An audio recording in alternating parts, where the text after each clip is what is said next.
Ce terme de limite nous plonge dans un rapport de force avec l'enfant. Il cherche les limites, il teste les limites. Tout ça peut nous mettre dans des dispositions de stress et d'attaque-défense avec l'enfant, voire même de domination, puisqu'on va essayer d'imposer à l'enfant nos limites qui sont très subjectives et qui sont vraiment différentes des siennes. Quelles sont ses limites? D'ailleurs, l'enfant a besoin de connaître ses limites. Il a besoin de connaître ses limites, en effet, c'est quand il dit non, par exemple, entre 2 et 3 ans, il apprend le non, et ce n'est pas pour tester vos limites, c'est pour tester ses limites et pouvoir s'affirmer. Donc c'est pas un non d'opposition, mais un non d'affirmation. Parenthèse fermée. Au-delà des limites, est-ce que ce ne sont pas plutôt des besoins et des émotions dont on parle? Est-ce que ce ne sont pas des valeurs également dont on parle? Est-ce que nous nous connaissons assez pour connaître notre véritable cadre, ou plutôt nos repères de vie?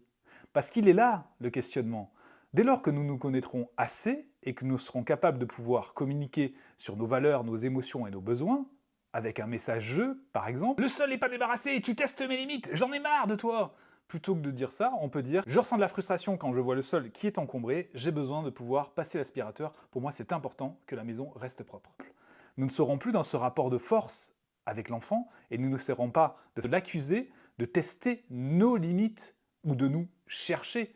Tout ce vocabulaire, toutes ces expressions sont plutôt des expressions d'opposition plutôt que de coopération. Donc je vous invite à faire quelque chose, c'est peut-être vous demander, pour vous c'est quoi une limite?